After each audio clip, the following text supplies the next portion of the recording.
സമാധാനമെന്ന്, മതമാണ് പ്രശ്നക്കാരനെന്ന്. അതുകൊണ്ട് നിരീശ്വരവാദത്തിലേക്കും കുത്തഴിഞ്ഞ ലൈംഗികതയിലേക്കും മതനിരാസത്തിലേക്കും ലിബറലിസത്തിലേക്കും ഇന്നത്തെ കൗമാരങ്ങളെയും യൗവനങ്ങളെയും ക്യാമ്പസുകൾ കേന്ദ്രീകരിച്ച് കൊണ്ടുപോകാൻ തുടങ്ങി. പരസ്പരം ഇണചേരുന്ന ലൈംഗികതയുടെ ചിത്രങ്ങൾ കാണിച്ച് ഞാനും നീയും വന്ന വഴി അശ്ലീലമല്ലെന്ന് ബോധ്യപ്പെടുത്തി കുത്തഴിഞ്ഞ ലൈംഗിക അരാജകത്വത്തിലേക്ക് നമ്മളെ മക്കളെ കൊണ്ടുപോകാൻ ചിലർ പണിയെടുക്കാൻ തുടങ്ങി. ആണും വിവാഹം കഴിക്കലും സ്വവർഗരതിയൊക്കെ വിപ്ലവാത്മകമാണെന്ന് ഫ്ലെക്സ് ബോർഡുകളിലൂടെയും ക്യാമ്പസുകളിലൂടെയും നമ്മളെ മക്കളുടെ മസ്തിഷ്കത്തിലേക്ക് കുത്തിവെക്കാൻ തുടങ്ങി. പേനക്കത്തിയുടെ ചുണ്ടുവിരലുകളെ കൊണ്ട് സഹപാഠിയ മുതുക്കത്ത് ചിത്രം വരച്ച് രാഷ്ട്രീയക്കാരന്റെ ചട്ടുകങ്ങളായി ജീവിതം ഹോമിക്കുന്ന, കള്ളിലും കഞ്ചാവിലും മദ്യത്തിലും മയക്കുമരുന്നിലും ലൈംഗികതയിലും സ്വവർഗരതിയിലും അഭിരമിക്കുന്ന ആധുനിക കാലഘട്ടത്തിലെ യുവാക്കളോട്, യുവാക്കളെ, നിങ്ങളെക്കാൾ ദുനിയാവിനെ മോഹിക്കുകയും ആർഭാടത്തോടുകൂടി ജീവിക്കുകയും ചെയ്ത ഒരു സ്വഹാബിയായിരുന്നു മഹാനായ മിസ്അബ് റളിയല്ലാഹു അൻഹു. ദിവസം 3 നേരം വസ്ത്രം മാറും, ശരീരത്തിൽ പുരട്ടുന്ന സുഗന്ധം മക്കയിലെ തെരുവിലൂടെ മണിക്കൂറുകളോളം വാസനിക്കും. കുലീനകളായ സ്ത്രീകൾ മുതൽ ചെറിയ കുട്ടികൾ വരെ മിസ്അബ് റളിയല്ലാഹു അൻഹുവിന്റെ നോട്ടത്തിന് വേണ്ടി കാത്തിരിക്കും.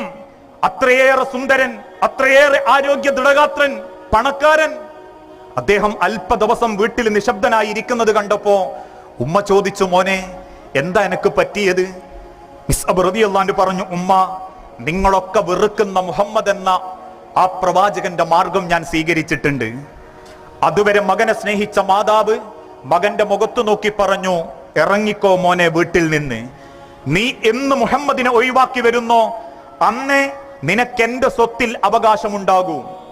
ഒരക്ഷരം ശബ്ദിക്കാതെ ഉമ്മാന്റെ അരികിൽ നിന്നും അന്നൊടുത്ത ഉടുമുണ്ടുമായി മിസ്അബ് റളിയല്ലാഹു അൻഹു റസൂലുള്ളാന്റെ അരികിലേക്ക് കയറി ചെന്നു. അള്ളാഹുവിന്റെ പ്രവാചകന്റെ കൈപിടിച്ച് ബൈഅത്ത് ചെയ്ത് ഇസ്ലാം മതം സ്വീകരിച്ചു. റസൂലുള്ളാന്റെ കൂടെ ജീവിക്കാൻ തുടങ്ങി. 3 മാസങ്ങൾക്കപ്പുറം അള്ളാന്റെ ഹബീബ് മിസ്അബ് റളിയല്ലാഹു അൻഹുവിനെ വിളിച്ചിട്ട് പറഞ്ഞു, മിസ്അബേ, നിങ്ങൾ മദീനയിലേക്ക് പോണം, മദീനക്കാരെ താങ്കൾ ദഅവത്ത് ചെയ്യണം, ദീൻ പഠിപ്പിച്ചെടുക്കണം. സന്തോഷത്തോടെ മിസ്അബ് റളിയല്ലാഹു അൻഹു മദീനയിലേക്ക് പുറപ്പെട്ടു. അന്ന് മദീനയിലെത്തിയ മിസ്അബിനെ കൊല്ലാൻ മദീനത്തെ ചില ശത്രുക്കളെ ഏൽപ്പിച്ച ഗുണ്ടയായിരുന്നു സഅദ് എന്ന ചെറുപ്പക്കാരൻ. സഅദ് എന്ന ചെറുപ്പക്കാരൻ മിസ്അബിനെ കൊല്ലാൻ വേണ്ടി കാത്തിരുന്നു. വിഷം പുരട്ടിയ കടാരയുമായി കാത്തിരുന്നു. പക്ഷേ മിസ്അബ് റളിയല്ലാഹു അൻഹുവിന്റെ വായിൽ നിന്നും വിശുദ്ധ ഖുർആനിന്റെ വാക്കുകൾ കേൾക്കുമ്പോ അദ്ദേഹത്തിന് വാളെടുക്കാൻ പറ്റുന്നില്ല. പലതവണ അദ്ദേഹം വാളൂരി. പക്ഷേ മിസ്അബ് റളിയല്ലാഹു അൻഹുവിന്റെ ഇസ്ലാമിന്റെ വാക്കുകൾ കേട്ടപ്പോ അദ്ദേഹം അറിയാതെ കണ്ണു നിറയാൻ തുടങ്ങി. 3-ാമത്തെ ദിവസം തന്റെ കയ്യിലുള്ള കടാര മണ്ണിലേക്ക് വലിച്ചെറിഞ്ഞ് മിസ്അബ് റളിയല്ലാഹു അൻഹുവിന്റെ അരികിൽ വന്ന് സഅദ് ബിൻ മുആദ് എന്ന ചെറുപ്പക്കാരൻ പറഞ്ഞു, മിസ്അബേ, ഇത്ര രസകരമാണ് ഇസ്ലാമെങ്കിൽ, ഇത്ര ഭംഗിയാണ് അള്ളാന്റെ ഖുർആനെങ്കിൽ എനിക്ക് നിങ്ങളുടെ പ്രവാചകനെ ഒന്ന് കാണണം, എനിക്കൊന്ന് ഇസ്ലാം മതം സ്വീകരിക്കണം.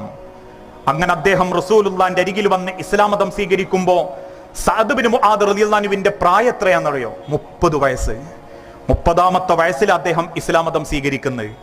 35-ാമത്തെ വയസ്സിൽ അദ്ദേഹം മരണപ്പെടുന്നുണ്ട്, ഷഹീദാവുന്നുണ്ട്. അതിൻ്റെ ഇടക്ക് നിർണായകമായ പല ഘട്ടങ്ങളും ഇസ്ലാമിക ലോകത്തുണ്ട്. അതിൻ്റെ ഇടക്കുള്ള ബദർ യുദ്ധത്തിൽ അന്ന് മദീനക്കാരായ അൻസാരികളുടെ നേതാവായി റസൂലുള്ള തെരഞ്ഞെടുത്തത് ഇതേ സഅദ് ബിൻ മുആദ് റളിയല്ലാഹു അൻഹുവിനെയാ. ബദറിന്റെ രണാങ്കണത്തിൽ 900-ൽ പരം വരുന്ന ശത്രു സൈന്യത്തെ മറുഭാഗത്ത് കാണുമ്പോ അള്ളാന്റെ റസൂലുള്ള അൻസാരികളുടെ നേതാവായ സഅദിന്റെ അരികിൽ ചെന്ന് ചോദിക്കുന്നുണ്ട്, മോനെ സഅദേ, എന്ത് ചെയ്യണം? അള്ളാന്റെ റസൂല് കൂട്ടിക്കൊണ്ടോന്ന് കുരുതി കൊടുത്തു എന്ന് പറയരുത്. 900 ശത്രു സൈന്യത്തെ മറുഭാഗത്ത് ഞാൻ കാണുന്നുണ്ട്. ഒരുപക്ഷെ നമ്മൾ 314 പേരെയും അവർ വകവരുത്തും. നമുക്കൊരു പക്ഷേ മടങ്ങിപ്പോകാൻ സാധിച്ചു കൊള്ളണമെന്നില്ല. അതുകൊണ്ട് സഅദേ, എന്ത് ചെയ്യണം? മുൻപോട്ട് പോയി ശത്രുക്കളോട് യുദ്ധം ചെയ്യണോ, അല്ലെങ്കിൽ മദീനത്തേക്ക് തിരിച്ചോടണോ? അന്ന് റസൂലുള്ളാന്റെ മുഖത്ത് നോക്കി സഅദ് ബിൻ മുആദ് റളിയല്ലാഹു അൻഹു പറഞ്ഞൊരു വാക്കുണ്ട്, അള്ളാന്റെ റസൂലേ, സഅദിന്റെ കഴുത്തിന്റെ മുകളിലേക്ക് തല കാണാതിരിക്കുകയും സഅദിന്റെ ശവത്തിൽ നിന്ന് ബദറിന്റെ മണലിൽ മരിച്ചു കിടക്കുന്ന ഈ സഅദിന്റെ മയ്യത്തിൽ നിന്ന് കഴുകന്മാര് മാംസം കൊത്തി വലിക്കുന്നത് കണ്ടാൽ, ശ്വാസമില്ലെന്നുറപ്പ് വരുത്തിയാൽ താങ്കൾ തിരിച്ചോടണം സഅദിന്റെ വീട്ടിലേക്ക്. കാരണം എന്റെ ഭാര്യയും മക്കളും നിങ്ങളെ പൊന്നുപോലെ സംരക്ഷിക്കും റസൂലേ. അതുകൊണ്ട് അള്ളാഹുവിന്റെ റസൂൽ സല്ലല്ലാഹു അലൈഹി വസല്ലമ അതേ സഅദ് ബിൻ മുആദിനെ അൻസാരികളുടെ നേതാവായി വാഴിച്ചു. 35-ാമത്തെ വയസ്സിൽ ഒരു യുദ്ധത്തിനിടയിൽ സഅദ് ബിൻ മുആദ് റളിയല്ലാഹു അൻഹുവിന്റെ വയറിനാ വെട്ട് കിട്ടുന്നത്. രക്തം വാർന്നൊലിച്ച് അല്പം ക്ഷീണം ബാധിച്ച സഅദ് ബിൻ മുആദ് യുദ്ധത്തിന് മുൻപോട്ട് പോകാൻ പറ്റാതെ മണലിൽ കുനിഞ്ഞിരിക്കാൻ തുടങ്ങി. സഹാബാക്കൾ ചോദിച്ചു, സഅദേ എന്ത് ചെയ്യണം? സഅദ് ബിൻ മുആദ് റളിയല്ലാഹു അൻഹുവിന്റെ മറുപടി, എന്നെ മദീന പള്ളിയോടൊന്ന് ചാരിക്കടത്തണം, മദീന പള്ളിയോട് എന്നെ ഒന്ന് ചാരിക്കടത്തണം, എനിക്ക് അവിടെ കിടന്ന് മരിക്കണം. സഹാബാക്കൾ റസൂലുള്ളാഹിനെ അഥവാ പ്രവാചകൻ കാണാതെ സഅദ് ബിൻ മുആദ് റളിയല്ലാഹു അൻഹുവിനെ മദീനത്തെ പള്ളിയോട് ചാരിക്കടത്തും. പിന്നീട് വിവരമറിഞ്ഞ പ്രവാചകൻ ഓടിക്കതച്ചു വരുന്നത് അതേ പള്ളിയുടെ മുൻഭാഗത്ത് കിടക്കുന്ന സഅദ് ബിൻ മുആദ് റളിയല്ലാഹു അൻഹു കാണും.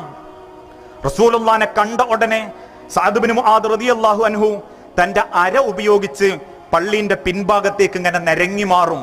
സഹാബാക്കൾ പറയുന്നുണ്ട്, സഅദിന്റെ രക്തത്തുള്ളികൾ മദീനത്തെ പള്ളിയുടെ മുൻപിലുള്ള മണലുകളിൽ ഉറ്റുന്നത് ഞങ്ങൾ കണ്ടിട്ടുണ്ട്. എന്തിനാ സഅദേ താങ്കൾ പിൻഭാഗത്തേക്ക് മാറുന്നതെന്ന് ചോദിച്ചപ്പം സഅദ് ബിൻ മുആദിന്റെ മറുപടി, എന്റെ മുറിവ് കണ്ട് അള്ളാന്റെ റസൂല് കരയാൻ പാടില്ല. അള്ളാന്റെ ഹബീബ് കരഞ്ഞാൽ അത് ഇസ്ലാമിന്റെ കരച്ചില. അതുകൊണ്ട് എന്റെ മുറിവ്, സഅദിന്റെ മുറിവ് ഇസ്ലാമിനോ പ്രവാചകനോ ഒരു സങ്കടം ഉണ്ടാക്കാൻ പാടില്ല. ഇതും പറഞ്ഞ് പിൻഭാഗത്തേക്ക് മാറിക്കടന്നോ സഅദ് ബിൻ മുആദ് റളിയല്ലാഹു അൻഹു. അള്ളാന്റെ റസൂൽ ഓടിക്കതച്ച് പള്ളിന്റെ പിന്നിലെത്തുമ്പോഴേക്കും സഅദ് ബിൻ മുആദ് റളിയല്ലാഹു അൻഹു മരിച്ചിട്ടുണ്ടാകും. റസൂലുള്ള സഅദിന്റെ മയ്യത്തെടുത്ത് മടി കിടത്തും. തുറന്നു കിടക്കുന്ന സഅദിന്റെ കണ്ണടച്ച് അരികിൽ നിന്ന് കണ്ണീരൊഴുക്കുന്ന സഹാബത്തിനോട് പറഞ്ഞു, സഹാബാക്കളെ കരയരുത്, എന്റെ സഅദിന്റെ മരണ വാർത്ത കേട്ട് അള്ളാന്റെ സിംഹാസനം പോലും ഒന്ന് വിറച്ചിട്ടുണ്ട്. എന്റെ സഅദിന്റെ മരണ വാർത്ത കേട്ട് റബ്ബിന്റെ സിംഹാസനം പോലും ഒന്ന് പ്രകമ്പനം കൊണ്ടിട്ടുണ്ട്. ആ സഅദിന്റെ മയ്യത്തുമായി റസൂൽ സല്ലല്ലാഹു അലൈഹി വസല്ലമ ഖബറിന്റെ അരികിലേക്ക് എത്തി. ആ ഖബറിലേക്ക് അദ്ദേഹത്തെ കിടത്തി. റസൂൽ സല്ലല്ലാഹു അലൈഹി വസല്ലമ അതിന്റെ മുകളിലേക്ക് 3 പിടി മണ്ണ് വാരിയിട്ടു. പിന്നെ റസൂല് ചെയ്യുന്നത് ആകാശത്തേക്ക് നോക്കിയിട്ട് ഇങ്ങനെ ചിരിക്കുക. സഹാബാക്കൾ ചോദിച്ചു, റസൂലേ എന്തിനാ നിങ്ങൾ ചിരിച്ച്? നബി സല്ലല്ലാഹു അലൈഹി വസല്ലമ തിരിച്ചു പറഞ്ഞൊരു വാക്കുണ്ട്, ഏത് മനുഷ്യൻ മരിച്ച് ഖബറിൽ കൊണ്ടുവച്ചാലും ആ ഖബറിന്ന് അവന്റെ ആത്മാവിനെ അള്ളാന്റെ അടുത്തേക്ക് കൊണ്ടുപോകാൻ അള്ളാഹ് മലക്കളെ പറഞ്ഞയക്കും. ആ മലക്കുകളുടെ എണ്ണം തീരുമാനിക്കുന്നത് മരിച്ചവന്റെ സൽക്കർമ്മങ്ങളുടെ സമ്പാദ്യത്തിനനുസരിച്ചാണ്. അവന്റെ സൽക്കർമ്മങ്ങളുടെ വലുപ്പത്തിനനുസരിച്ചിട്ടാ അള്ളാഹ് മലക്കിനെ അയക്കുക. ചിലപ്പോൾ ഒരു മലക്കേ ചിലർക്ക് വരൂ, ചിലർക്ക് 5, ചിലർക്ക് 10, ചിലർക്ക് 100, ചിലർക്ക് 1000. എന്നിട്ട് നബി സല്ലല്ലാഹു അലൈഹി വസല്ലമ ഖബറിലേക്ക് ചൂണ്ടിയിട്ട് പറഞ്ഞു, നിന്റെ സഅദിന്റെ മയ്യത്ത് കൊണ്ടുപോവാൻ അള്ളാഹ് പറഞ്ഞയച്ച മലക്ക് എത്രയാണെന്നറിയോ സഹാബത്തെ?